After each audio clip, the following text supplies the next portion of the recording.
One's ready. Go! Oh man, you guys are in for a treat. I just got done talking to TSgt Megan Gibson from the 330th Recruiting Squadron.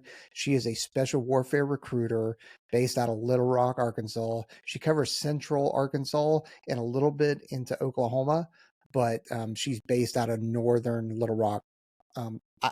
I learned so much because there's been a lot of changes that have happened, and hopefully you'll learn a lot too. Like I said, she took me to a clinic, and she'll take you to a clinic. And while you're at that clinic, you can head over to onesready.com, go up to prep, and then partner discounts. Scroll on down to Attack-Elite. Click on any of those links, and it'll take you to the Attack-Elite website, which will also give you your own promo code for a discount. Okay. You can get Air Force Special Warfare like, high volume masks, snorkels, rocket fins, rucksacks, watches, goggles, ropes to tie underwater, like anything that you need to prep for the Special Warfare pipeline, BUDS, Ranger School, Special Forces Assessment and Selection, doesn't matter. Or you just want to get in shape. Any of the kit they have over there has got you covered. No promo code required. Like I said, you can get there from our site. Click on the link. It's going to give you a custom promo code to get yourself a discount. It also lets them know that we sent you. So it helps us too, as it helps you. So enjoy this next episode with TSgt Gibson. She absolutely crushed it. Stay till the end because she starts going on about like how the Air Force is good to her, how it changed her life, how it impacted her life. And man, if you want to see somebody who's motivating as hell, she's the person for you. All right, later. Hey, everybody. Welcome back to the One's Ready podcast. You're in the team room. I have TSgt Megan Gibson from the 330th with me. Appreciate you joining us. Hi, I'm happy to be here. Thanks for having me. Yeah, absolutely. So before we hop into all of these recruiter type questions, because you are a recruiter in North Little Rock, Arkansas right now, tell us, because you're a TSgt, so you've been in for at least, 10 years now? Yes, sir. I just hit 11 last month. So Okay, cool. Awesome. All right. Well, congrats. Thank you. So what did you do beforehand before you became a recruiter? So I was public health for most of my career, but I've also done protocol before. So I did a 1-year tour with protocol. And yeah, public health, medical life, loved it, but very different than the role that I'm currently in. Yeah. So public health, what all does that cover? Because I want to highlight public health too, and I want to talk about protocol as well, just to Absolutely. see what they are, because a lot of people don't know what that is, and I got to be honest, I don't 100% know what everything that public health and protocol does. So For sure, yeah. So public health, think of inspections. So all of the facility sanitation inspections, food inspections of the entire base. We also do occupational health inspections. So a lot of times that's the only time the flight line members or maintenance even see medical, isn't when we're coming out to the shops to see what they do and see what kind of PPE they need in order to accomplish their jobs.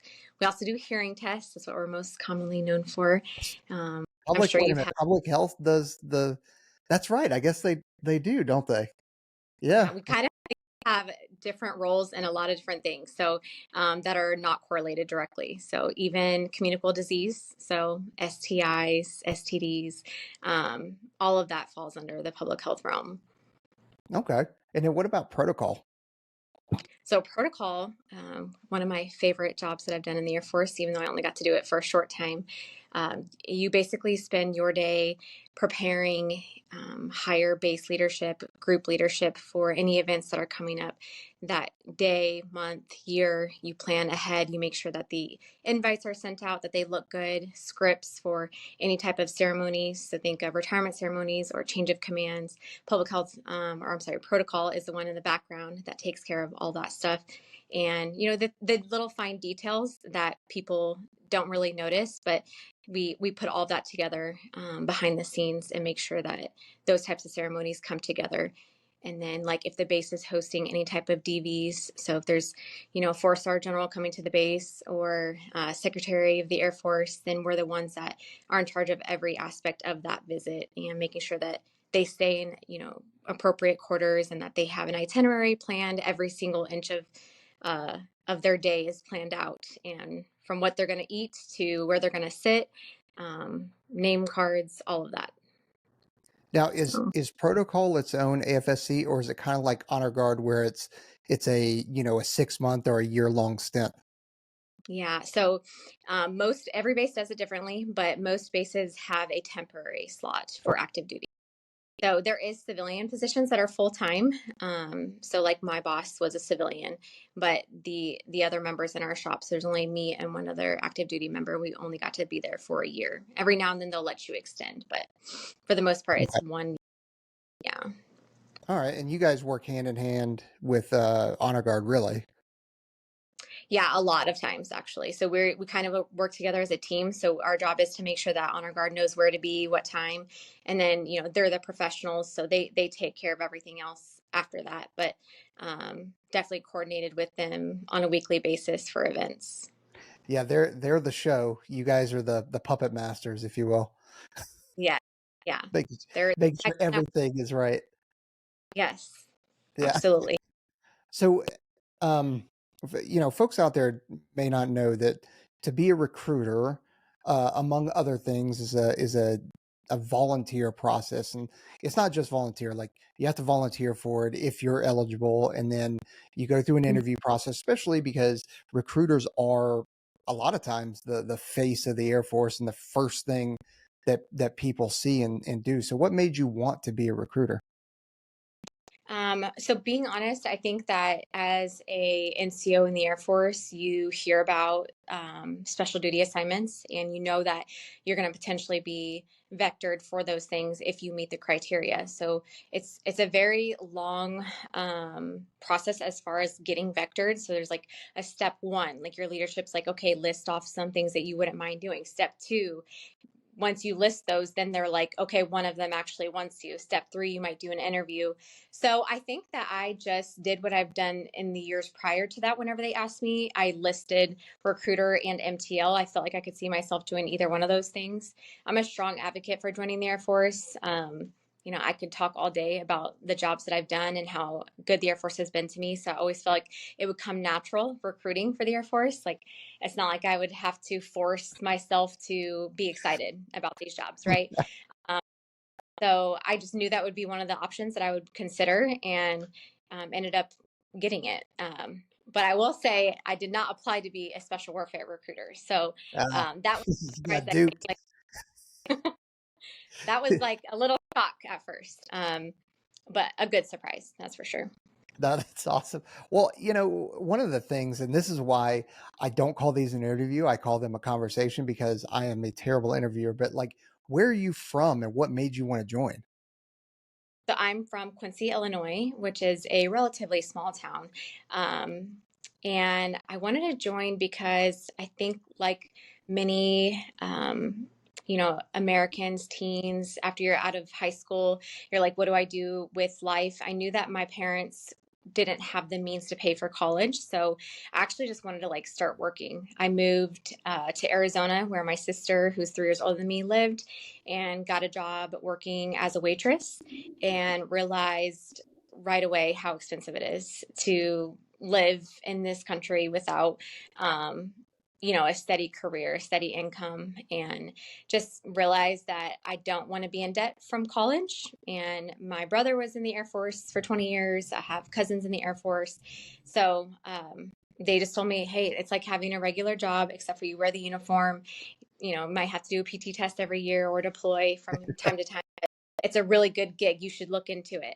So that's how it came about. Honestly, just not thriving outside of high school. I felt like things were way more expensive than I thought. And I knew I had to like get my life together. And that's what led me to the recruiter's office. Nice. And how was that first interaction with your recruiter? Was it, positive, or did you kind of, because there is a kind of trope that, recruiters they're just out to sell, you're salesmen, you're just out here to whatever I can do to get you in. So did you experience anything like that? So I feel like the recruiting world has changed a lot from when I went to the recruiter's office 11 years ago. compared to what it is now. So I say that because I joined out of Phoenix, Arizona. So my recruiter, I was just one of the hundreds that wanted to join. There was a line outside the door, not literally, but he was a busy man. So I knew that like I had to be all business. I had to come to him prepared with the documents he asked me to bring. I had to study for the ASVAB and not waste his time failing like their pretest or anything. So I took it very serious. I feel like I was probably an easy recruit because I wanted it so bad. I couldn't see myself doing anything else. So there was no sell for him. He didn't have to convince me to do anything. I walked in and I was like, here you go. What else do you need? Where do I sign?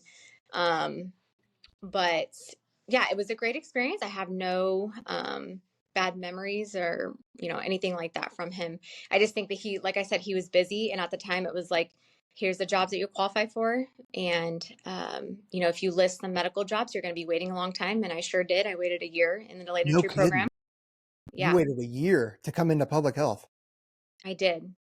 And I seriously cannot see myself doing any other job. I absolutely loved public health.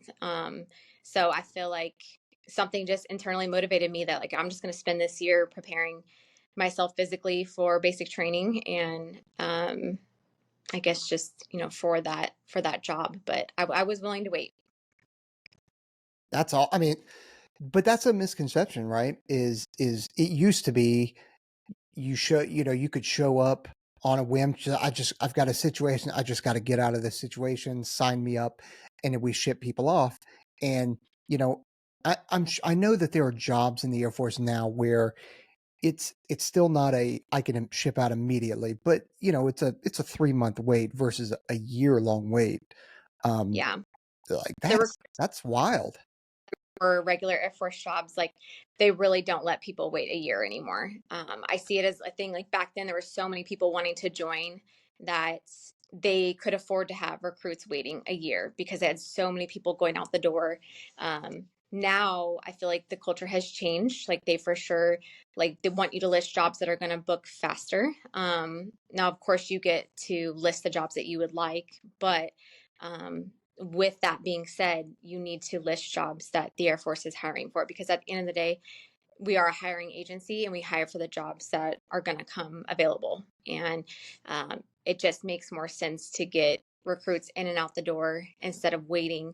A lot of people, while they're in that waiting period, anything can happen. You can get into or have a law violation or just find yourself in the wrong place at the wrong time and potentially disqualify yourself forever. So it really is best to join whenever you're ready, but as soon as possible. Yeah, no, and that's something that we say too is 3 months, 6 months, a year, a lot of life can happen to you in that amount of time, whether it's in your control or not in your control. And then things change and now a trajectory that you thought you would be on, you are not. So you talked about your recruiter being in Phoenix, having, tons and tons of people that they were processing. And like, and that was, 11 years ago where there was I would say there was less of an emphasis on social media. Like you weren't seeing recruiters on social media answering DMs, doing videos and stuff like that. That has changed the landscape dramatically. But like how many people do you have? Because well actually let me pause real quick. You're a special warfare recruiter and then there are EA or enlisted accessions recruiters. So Correct. what is the difference there? All right. So the difference is I recruit only for special warfare jobs.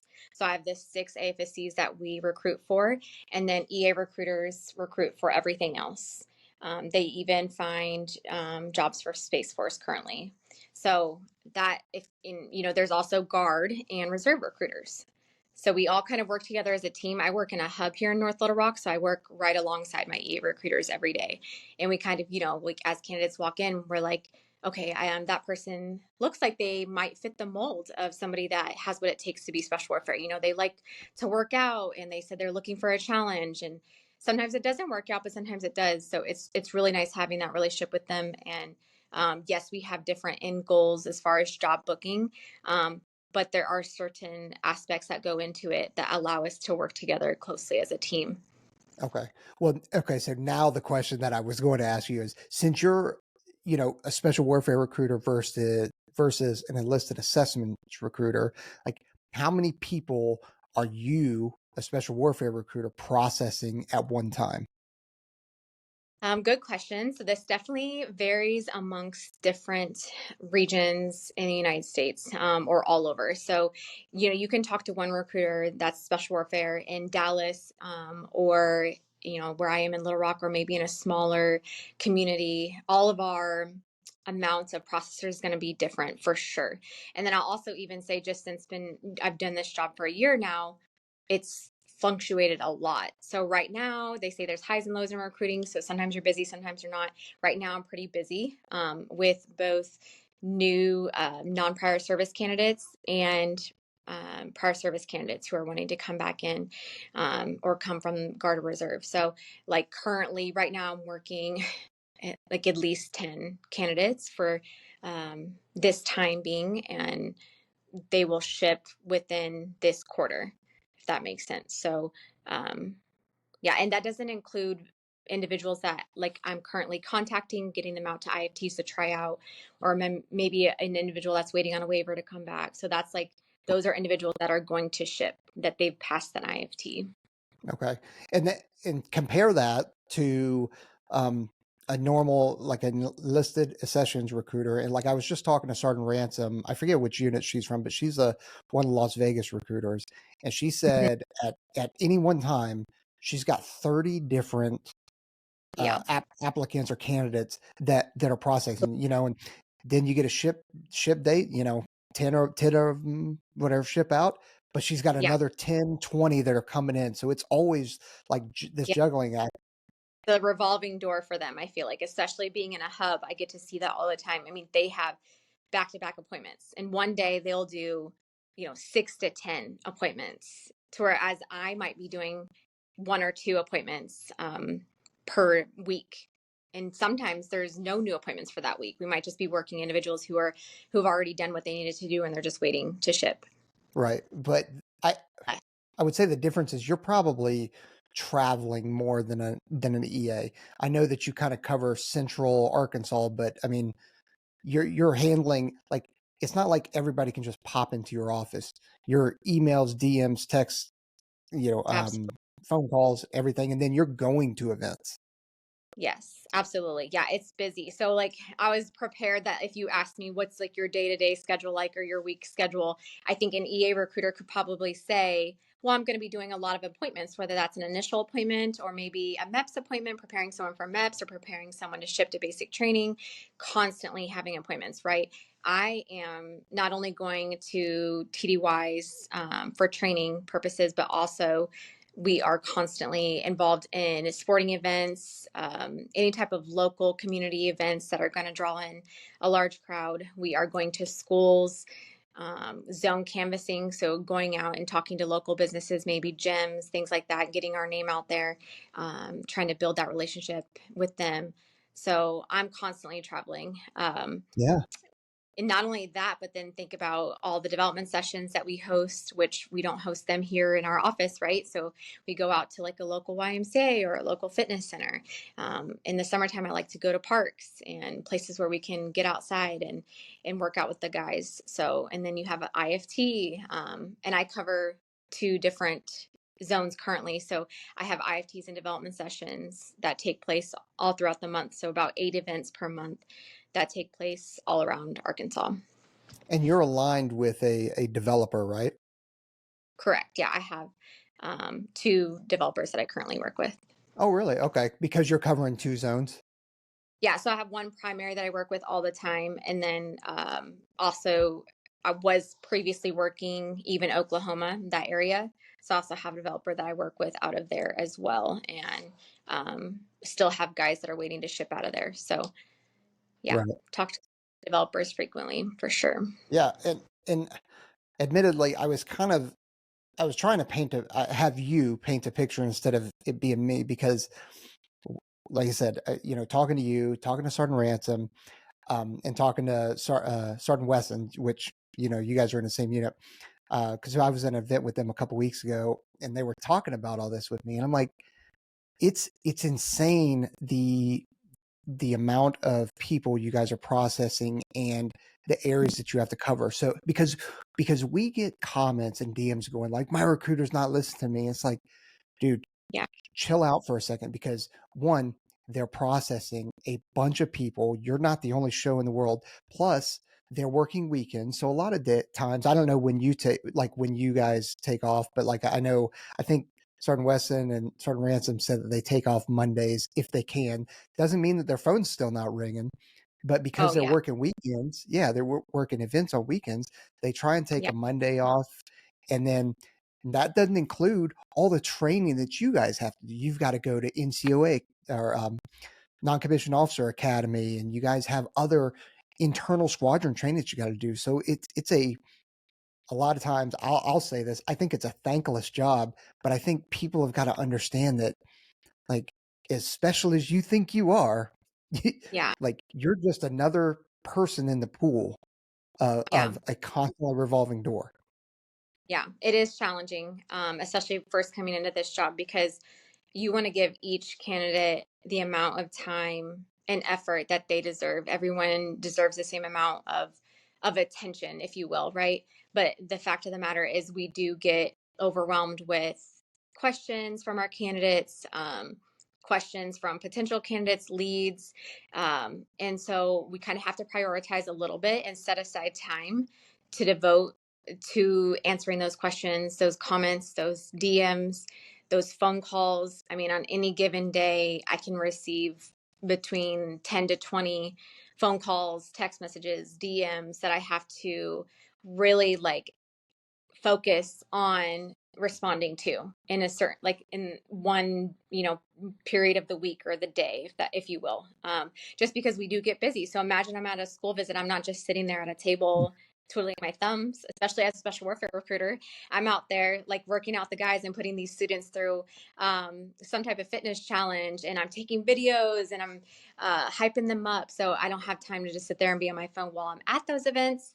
So then a lot of times it ends up being at nighttime. I am a mom as well and a wife. So I have to try to not let that intervene, but maybe at the end of the day when everything's calmed down and I have time to devote to that, that's what I like to do. And honestly, here's my pitch to the Air Force Recruiting Service is very much, and you're going to be familiar with this in public health, in the medical career fields, or at least on the civilian side. I don't know if we have it in the military, but you have kind of MAs, medical admin, right? And you Yeah. have the doctor and the nurse that are doing the charts and everything like that. And then it's like, okay, diagnosis, here's what we're going to do, here's what we're going to do, labs are put in. Hey, here, MA, like process this, because you guys are not just doing the interviews, the working through MEPS, working through development sessions, workouts, but you're also having to process all the paperwork. I think the Air Force Recruiting Service needs to contract. I don't think it needs to be green zero. They just need to contract out, or maybe it's in its own AFSC. I don't know, but they need to have somebody who you guys just go, hey, here's the file, process this person, versus and Great. then you can be making all these phone calls and everything like that, because it's Yeah. like I said, it was eye opening talking to Sergeant Weston and Sergeant Ransom about all the other stuff that they're doing on top of that. Absolutely. There is enough admin work to keep you busy 8 hours a day, Monday through Friday. And we just don't have that luxury to sit in front of our computers all day long, every day when you're a recruiter, because you are supposed to be a member, a pillar in your community, somebody that gets out there and gets involved in events and school visits, building relationships with coaches, whatever it is that you're trying to get involved with your community, right? But the fact of the matter is, you will come home to a lot of admin work that needs to be done, or come back to your office and now I need to sit down and make sure that I'm um, processing, scheduling appointments with my candidates and having them sign the forms. It's a lot of admin Yeah. that people can. So yeah, unfortunately recruiters, we don't get a lot of actual full days off. On your days off, you'll probably spend a little bit of time getting caught up on those things, just so it's not so overwhelming during the week. Yeah. And so, like I said, all that to say, and I know, sure, oh, woe is me, right? But like for everybody out there that's upset that you're not your recruiter doesn't remember your specific situation or your alibis, or you feel like they're not getting back to you, like they're overwhelmed. So just cut the recruiter some slack. Okay. That's the whole point of me even talking about that. So here's not an ambush question, because I told you I would not do that. But what is something like, and the reason why I'm asking this because 330th leadership about 2 years ago told us that this was an issue. So I'm wondering if it still is. You have 18-year-old, 19-year-old, 20-year-olds that are still showing up with their parents. Is that happening? Yes, all the time. Yeah. Hey, like you have to learn to not judge, like keep things inside, right? Because I want to say my parents didn't come to not one appointment with me when I went to talk to a recruiter. Matter of fact, I think I would have been a little embarrassed if they would have at the time, but that's okay because we're all different. We're all raised differently. We all, some of us are more independent than others. So when an 18-year-old senior in high school or even a junior in high school comes to my office and he wants to bring his parents, I welcome them. My job is to answer any questions, especially concerns that they have as a parent. I try to relate to them. So it is easy to point fingers and say, hey, you're almost an adult, or you are an adult, you're old enough to vote, you're old enough to join the military, you should be able to come to these appointments by yourself. But the fact of the matter is everyone has influencers in their life. So whether your influencers are your parents, or it's an uncle, or it's a best friend, it's nice to get feedback from those influencers that are going to shape your decision. So it would be wrong of me, or any other recruiter for that matter, to say, no, don't bring your parents. You're an adult, or you should be able to come in here by yourself. You really have to change your mindset on it. And it is hard in the beginning. You want to say those things, but you can't. Fact of the matter is you have to say, can I get you guys a drink? Have a seat. Let's all talk. Let's make this an easy conversation. Because at the end of the day, that recruit might change their mind if they don't have the buy-in from their influencer, which could be their parents.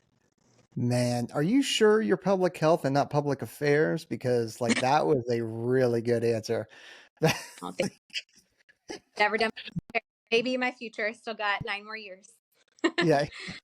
um, so yeah, like 17-year-old, 18-year-old, still in high school, sure. But I differ a bit in it, because in the way that if a 20-year-old shows up with their parents, Mm-hmm. you you're talking to that 20-year-old. You're not talking to the parents, you know? And I think there's Yeah. a thing where it's like, hey, you gotta let somebody fly the nest. And I get it that, like, again, that old trope that, oh, the recruiter's just gonna lie to you, they're gonna say whatever. Well, take that conversation and everything that you heard and bring it back to your parents or your influence or whoever it is that's, and I do agree that I believe that recruitment starts at home, not Yeah. not in their first visit to the recruiter, not in watching this podcast or anything like that. Recruitment starts at home. So, the parents, the brothers, sisters, they definitely play a big role in that. But Yeah. at some point you do have to let them go. Yeah. I agree. And I think that's where parenting and the way that we were brought up differs. You see all walks of life as a recruiter. You see people who came from backgrounds that were much more rocky or unstable, people that did not have a good structure growing up. You have people that did have those things, or maybe their parents are very involved and they don't really have an option. Maybe their parents are still kind of providing for them financially a little bit, and they say, if you're going to go talk to a recruiter, I insist on coming. So you never know the backstory. It's easy to judge, but I would just say that, like, I don't want to say that's an old mentality, but like we have to recognize that the world is changing, and that maybe 18, 19, 20-year-olds are not as independent as we once were at that age. I know I was paying all my bills and working at the age of 16. My parents did not help me, but I can't expect me out of everyone. I have to look For at the sure. individual and their background, but totally get it. Those are things that we might think from time to time in our head when a 20-year-old sits down with his parents and they're answering all the questions for the member. But and I kind of just think to myself, like, this person really does need the Air Force. They need that. They need to get out of their parents' house. They need this opportunity to spread their wings. And I can't wait to be a part of that story and help them along that process. Yeah, and you're right, helping them with that process and being part of their story, because I'd be willing to bet that 99% of the people that are serving the Air Force know their recruiter's name. Yeah. Like they don't know, they don't remember their first chief, their first commander, their first sergeant. They don't remember any of that, but they remember their recruiter. They may not even remember their MTL or their MTI, but they Yeah. for sure remember their recruiter and their first supervisor, without a doubt. Yeah. Absolutely. So we have to make sure that that first experience is a good one for them. And if that means answering questions from their parents or having their parents attend the appointments, then I'll do it, because I know the end goal is that member is going to be forced to be independent once they join the Air Force. And it's okay. I'm happy to accommodate everyone's circumstances for sure. Yeah, absolutely. And I'll just ignore the fact that you called me old. That's cool. Not at all. Hey, I can't now. I've been for 11 years. The new airmen think I'm old now. So I'm in my 30s. Like, Yeah. I'm one of you. I'll be Well, there short. and that's what's, everybody that watches this knows that I'm on terminal, like I'm on short final for being out of the Air Force, and you know, I'm 43, and people are like, oh man, you're so young. Yeah, I'm young in the grand scheme of things, right? But Yeah. not in the Air Force. In the military, I, Yeah. like Oh, the air make you feel old. Absolutely. I feel like you feel those changes happen as soon as you hit like the 10-year mark for sure. yeah, Um, yeah, it's just it's a totally different world. It goes by so fast, and I can't imagine how you feel getting to that end of your career. But that's so exciting. So yeah, happy for you. sure. Thank you. Um, so one thing that you I think is fairly new, because you guys weren't doing this 4 years ago, 5 years ago, but Mhm. um, non-prior, as in brand new candidates versus prior service. So a special warfare recruiter is doing both of those now. Correct. Yeah. So I would love to speak on that, just because with the current changes that have been implemented, which are temporary. Currently, the Air Force is not accepting non prior service for traditional or regular Air Force jobs. They've put a pause on it, but they are still accepting special warfare jobs. So if you are currently in the Guard or Reserve, whether that's Army Guard, Air Force Guard, whatever it is, and you would like to join, you can come over to special warfare. We would just have to go through some of the requirements. Or if you have served and it's been less than 6 years and you have a good reenlistment eligibility code, RE code, DD 214, and all of that, then we can also get you into special warfare as long as you meet the requirements.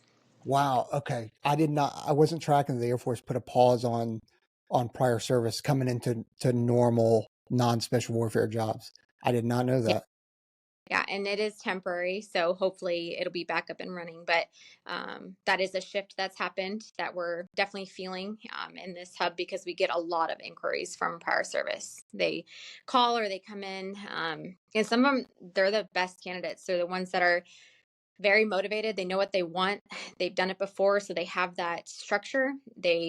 Um, they know how the military life is, and they're willing to bend over backwards to give you anything that you need to get them in. So it's unfortunate sometimes when it doesn't work out. Like if they want a regular Air Force job and they're just not able to do that at this time. Yeah.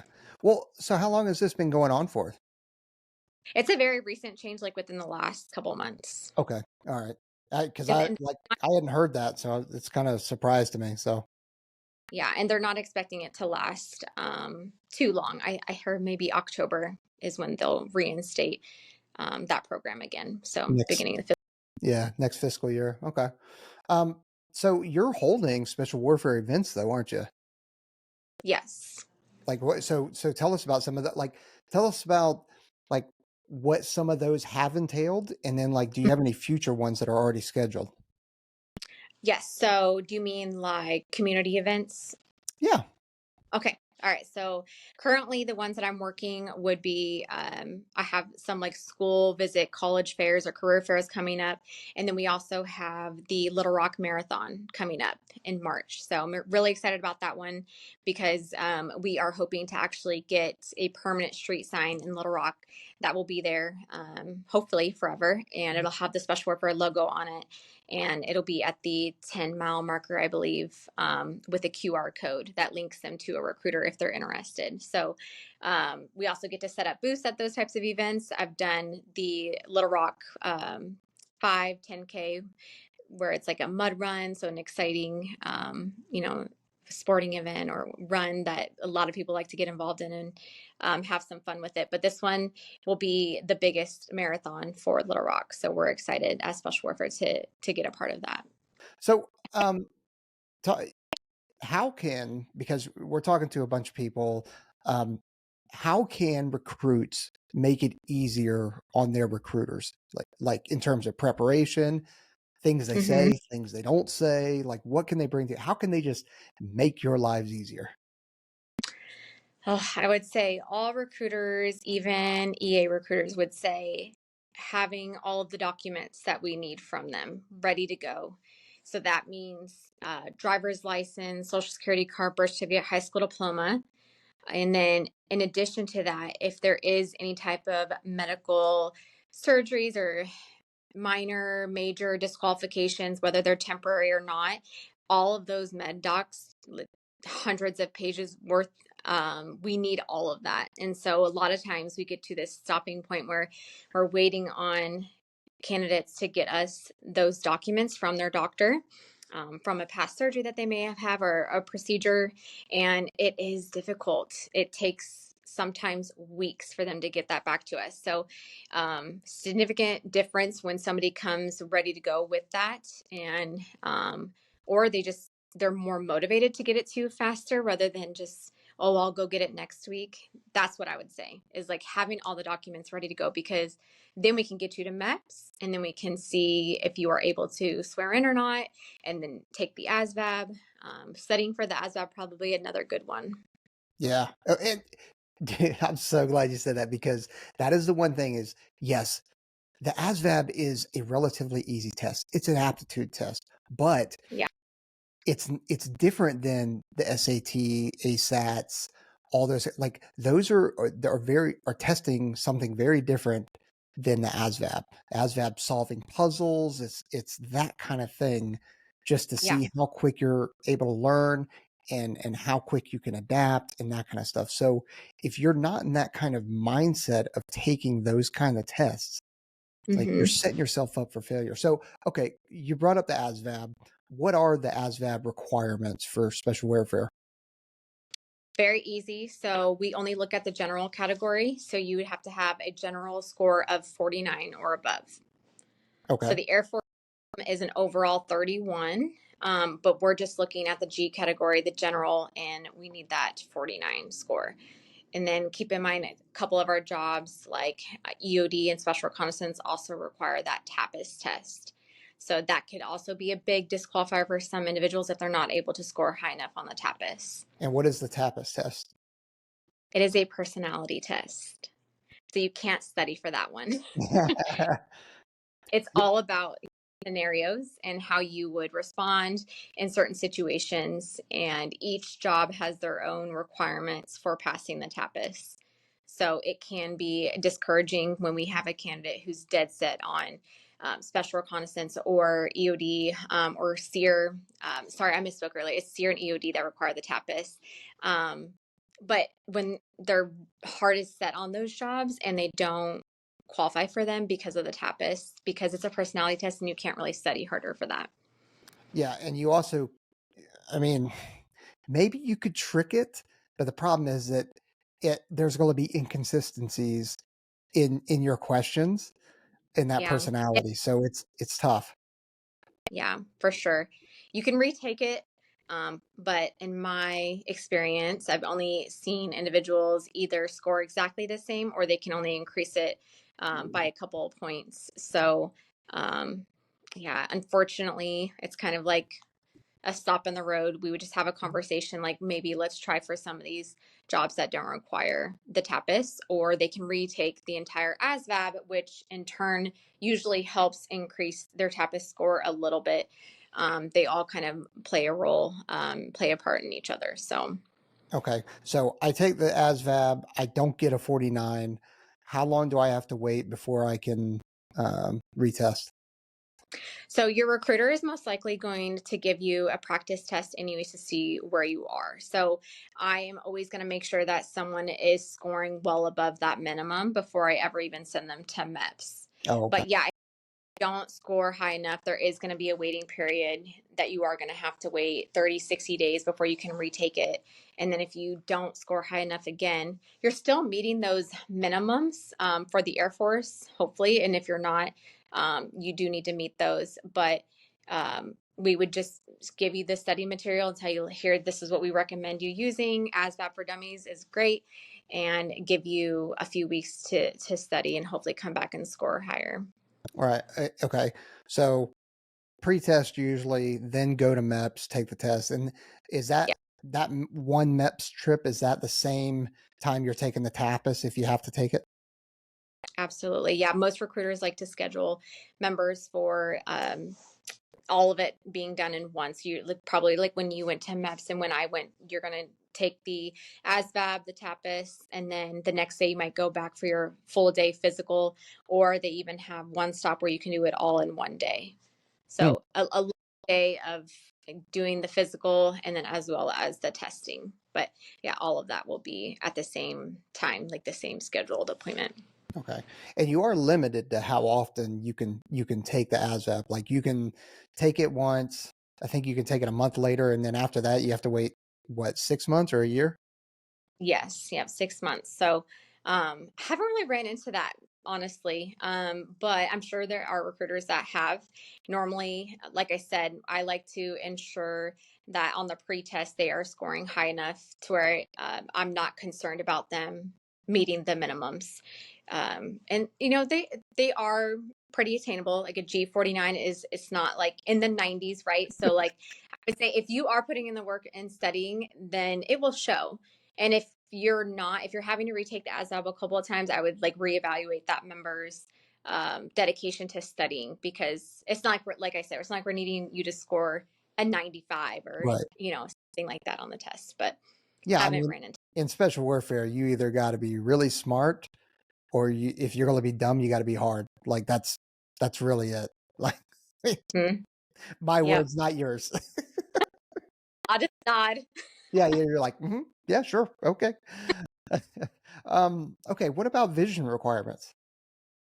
So this one is important because unfortunately, there's not a lot you can do about your vision. So you can't go and get a new pair of eyes, or you know, for the most part you can test a little bit better, maybe the circumstances, or whatever the situation may be. But we're looking at your color vision, depth perception, and then uncorrected and corrected vision.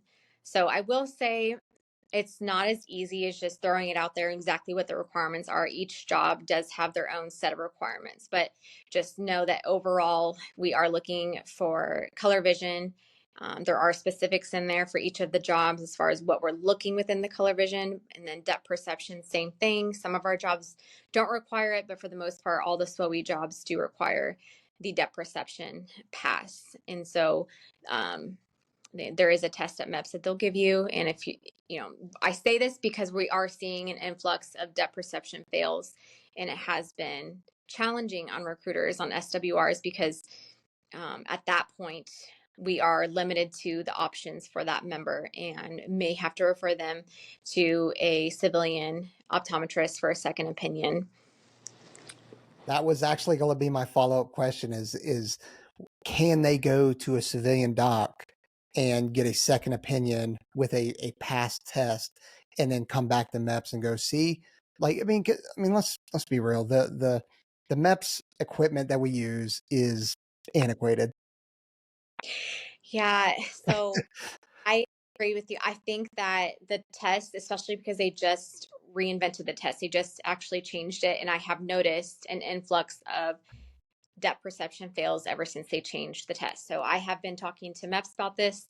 The 330th leadership is aware of this issue with depth perception and just a lot of people failing it and trying to find the best workaround. I will say, I've ran into this situation as far as somebody getting an off-base opinion, and a lot of times it matches with what MEPS came up with. So if they failed at MEPS, usually they are failing with the civilian optometrist, and there's not really a need to proceed as far as any other avenues of testing depth perception. But there has been a situation where I had somebody pass with a civilian, and and we're currently working that right now with MEPS and seeing what we can do to get that individual qualified for the job that he wants, which is SWOE job, which he currently in the system, it says that he doesn't qualify for until we get that updated. So hopefully have some more information on that. But as of right now, it is kind of like a stopping point when it comes to SWOE jobs. Yeah, it's frustrating because we, just like you, we get those messages all the time like, "Hey, I've been training for this," and then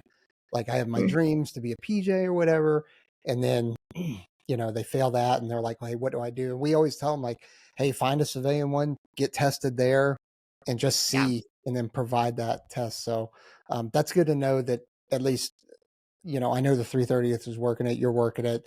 yeah, MEPS is tracking it now, hopefully. So, because I mean, you're essentially, we could be missing the next Sean Harvell, the next Ish Viegas, you know, Rob Gutierrez, like all these people that Mhm. did incredible things that saved other people's, the next Ivan Ruiz, all these Yeah, people that saved people's lives. That could be one of those people that we're missing because of absolutely. a over overzealous depth perception test. Absolutely.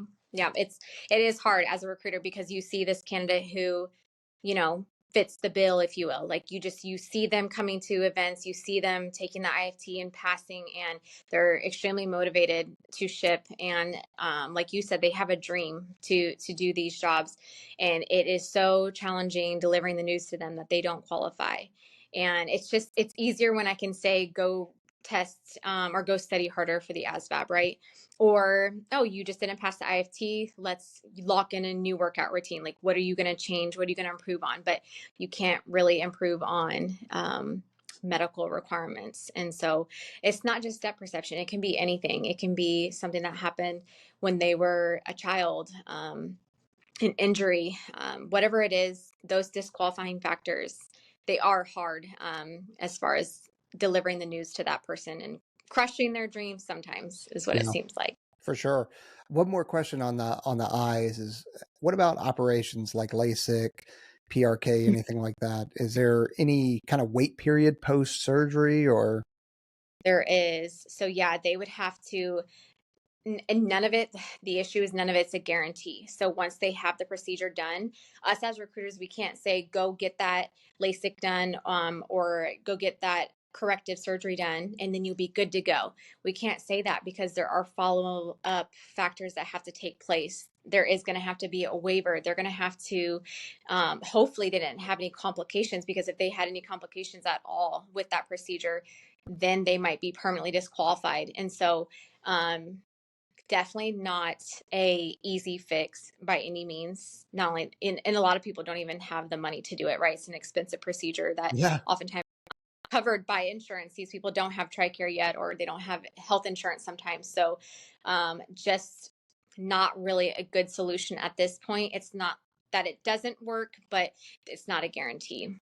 yeah. No, and again, just like all the other stuff, it just kind of like, man, I know you went and you got LASIK or PRK and you waited 12 months to come back, and dude, sorry, you're still not, like, you're Yeah. still not able to pass. And I would hate to have that on my conscience if an individual did that. Now, of course, if they took it upon themselves and they're like, I don't care, I'll do whatever it takes, um, I would love to help them afterwards in whatever means I can. But we cannot recommend them going and getting that surgery just to Yeah. qualify for that, unfortunately. Yeah. It's And just, what's that? I said, it's just too risky, not knowing if at the end they might have wasted their money or time, Yeah, because that is a long time to wait. it is. And so to the the folks out there as well. You guys ask us a lot of medical questions. You ask your recruiters a lot of medical questions. Like sometimes we can't answer those questions because there's so many different variables in the, okay, you had knee surgery. Okay, Yeah. cool. Well, I mean, it depends on your range of motion, your pain level, like, and all these different tests that Yeah. MEPS is going to put you through. Like, we just can't tell you one way or the other.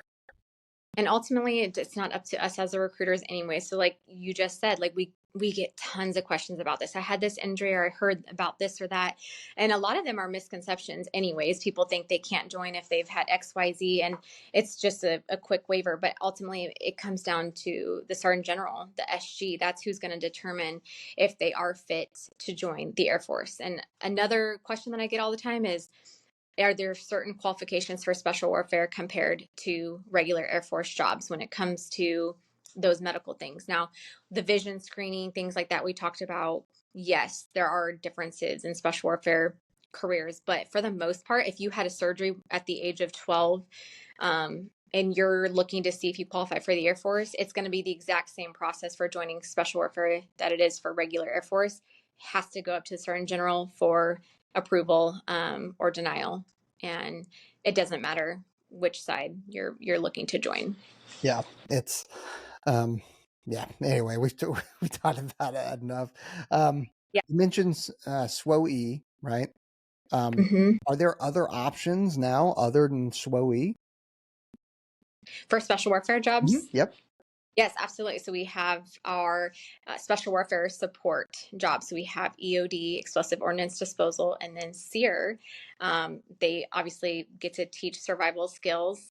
And so we love having those two support jobs to offer individuals who might not qualify for SWOE, because they're still great jobs. They still fall under the special warfare hat, but then they, maybe the requirements are different. We know that the IFT requirements are slightly easier to pass for SEER and EOD compared to SWOE. So sometimes if swimming is not your strong suit, which we know for some people it's not, then we look at those other two jobs. Yeah. But in terms of contract options, like, is there a GTEP for any special warfare job, or is it all still SWOE V? Do you mean like as far as what Like, you book on your contract that you sign? right. Yes. So, good question. The Air Force and Special Warfare, we're still utilizing the SWOE contracts every now and then, but it's not as common as it used to be. So now, when you come to a special warfare recruiter and you pass the IFT, let's just say you test SWOE, but your dream has always to be attack P or pararescue, whatever it is. As long as you pass the IFT requirements, then we can, and you meet the other requirements as well, we can book you a contract for that specific AFSC within SWOE. So yes, there are different contracts for each career field. You no longer have to go to basic training or to SWAS and they tell you what job they think you're going to best be suited for. You do get the opportunity to try out for the one that you want. Now, if you don't make it all the way through the training or something happens, maybe they'll work with you and say, hey, we think that you might, be good over here in SEER, or let's try a different AFSC. But yeah, the contracts that we are giving these individuals that they are signing do have the specific career field they wanted. Yeah. Awesome. Yeah. I know that is, for a while they went away from the guarantee for special warfare and it was only SWOE, but we recognize that, like, we need to offer that to them. And so we brought it back, which is fantastic. So, Yeah. enlistment bonuses, then what are we looking at for enlistment bonuses? So those are subject to change, first of all, for every fiscal year. So currently, right now, we are looking at $30K for SWOE jobs if they want to do a 6-year contract. And then for EOD and SEER, it would be 15. And once again, they have to do the 6-year contract. 6-year contract. And then when do they get that cold hard cash? So upon completion of training. That's right. Good question. You don't Yeah. get it just coming in and signing up. You got to make it Yeah. through. You actually got to do something. And I think what you said is really key to it, because, we do get people going, I want to sign up for 4 years. I want to sign up for 6 years. But they're, you know, when you're in high school, or you're, just out of high school, the thought of 6 years is like, dude, that's crazy. That's a really long Yeah, time. So for sure. I have commitment issues, so I'm just going to stay to 4. But Yeah.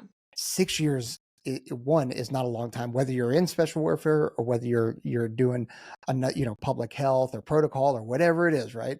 Six Yeah. years, it'll blow your mind how fast that is. Yeah, I agree. I think especially like you and I have re-enlisted, we've done a couple of terms. You almost like when these people don't want to sign up for the 6 years, you're like, you have no idea how fast those 6 years are going to pass you by. Like, take advantage of not only the enlistment bonus that you might qualify for, but also look at the fact that you're going to sew on E3 sooner than everyone else that joined for 4 years. Like, that was a huge incentive to me because that's more money in your pocket every month. Um, and you get a little bit more of like, you feel like you got more stripes, you got more responsibility, like, you feel like more a part of the team, with every rank that you sew on. So there are more incentives to 6 years, but absolutely, I have probably 50-50 as far as individuals who are willing to pass up, those extra benefits because they want to do the 4 years. And we don't really try to sway people either way. We just make sure that they're informed. Yeah. Well, and so that's an aspect of it, the rank aspect, that I didn't even throw in there, just because, like, whatever. Yeah. But yeah, you sign up Yeah. for 6 years, you don't only get the bonus, but you also get E3. Yeah. So, like, that's And huge. or 20 weeks of training. So for most people in the special warfare world, that's going to be while they're in tech school, they get to sew on E3. And then Yeah. I don't know if you, but like I remember being the person sewing on E3 next to the people that were jealous, like I should have done 6 years. So um, I always tell people, I'm not trying to talk you into anything, but just, don't have any regrets because you're going to go through all this training anyways. And so 4 years is just not even enough time to No, get your feet wet in the Air Force, essentially. no. So 6 is the perfect amount of time, in my opinion, but that's not everyone's opinion. So, Yeah. And 6 years, depending on depending on your job, you might get 2 assignments out of there too. Special warfare yeah, is a little bit more difficult because, you're in there for 2.5 years. Then you go to your unit. Like, you'll probably get 1 assignment out of the 6 years if you decide to bounce after 6. But yeah, if you happen to sign up for another job or it doesn't work out, then you potentially only get 2 assignments out of that, potentially. absolutely. So, Yeah. um, so I have two additional questions for you, but they are not kind of aligned with special warfare, or like the kind of frequently asked questions. So do you have any burning questions right now that you want to make sure that you address? Um, as far as like common misconceptions that we Right. see, or well, I feel like we covered a lot of them. Like, I was so glad that you touched on the contract issue because we hear all the time, do I really have to go to basic training and to special warfare training not knowing what my job is going to be? And I'd love to clear the air on that one. But and probably the other thing that we touched on, which is people always think there's a lot of special requirements just to join special warfare. Like, yes, there is the IFT, but as far as everything else, law violations, BMI, medical history, education, all of that's the same. So if you go and talk to a recruiter, it doesn't have to be a special warfare recruiter at first. You can go talk to your enlisted accessions recruiter, tell them that you're looking at joining the Air Force with the possibility of looking at special warfare jobs. They can still assist you. Um, we love working hand in hand with them, and they might get you halfway through the processing or all the way through, and then they hand you over to a special warfare recruiter. But yeah, there is no like list of special requirements when it comes to those things. And I get that question all the time. Um, Other questions that I've received recently is like, um, as active duty, do I need to work with a special warfare recruiter if someone's active duty Air Force and Ah, they want to train? So that is a completely different program. So Air Force special warfare recruiters do not play a part in the retraining process for current active duty members in the Air Force. So they would have to, the same way they do any type of retraining package that would go through their leadership. So Right. So, and that's, I guess I probably should have clarified that when I asked you about prior service. That is prior service that is separated, that is not currently on a contract with the DoD. correct. So they can be currently traditional guard or reserve and still come over through the prior service program with us. But if you are active duty on active orders in any way, then that would be more of retraining, and we do not help out with that at all. So prior service, like you said, either they have completed their time with the DoD, with whatever military branch they were in, and they haven't been out for more than 6 years. And like I said, they have a good reenlistment code, or if they are currently a traditional guard or reserve individual, then we can talk as well. Awesome. Okay, cool. Well, I'm going to do a callback from earlier, like almost at the beginning of the recording, is you had talked about how good the Air Force has been to you. And this is something that actually me and one of my good friends has talked about as we are finishing up our careers, is like, holy cow, like we would do it all over again. Yeah. I put my body through a whole bunch of stuff, so yeah, I'm a little sore and achy, but like I'd do it again tomorrow. And we talk about all the life experiences and the skills that we received and the people that we've met and the things we've got to do. So Yeah. for you, how has the Air Force been good to you? I would say providing me opportunity and a chance to grow well beyond my imagination. So I look at the individual I was before I joined the Air Force and how I was still hardworking and determined to be successful, but I didn't have the tools. The Air Force gives you all the tools to be successful if you take advantage of them. So I love the fact that the Air Force pushes me to do things outside of my comfort zone and to retrain, to try these new jobs, to throw myself in a situation where I'm unfamiliar, but they give you all of the training and guidance to be successful within that. And then it feels so good when you actually accomplish these milestones. So it goes beyond making rank. That's great as well, too, when that happens.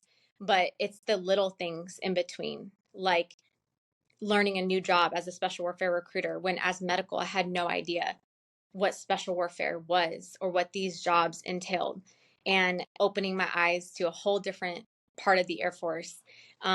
It's just really helped my confidence. It makes me feel like I'm invincible, like I can do anything that the Air Force throws at me, or that um, the world throws at me, because the Air Force has forced me to be successful. Um, and that's little things and big things as well. So I would say that for me, that would be my answer. Yeah, absolutely. And I mean, I don't know anything about your husband or your kid, but I'm sure that that like the Air Force probably aligned you someplace or moved you someplace where you got a chance to meet your husband, Absolutely. Yeah, we right? did. So I Um, mean, that's the way it happened with me.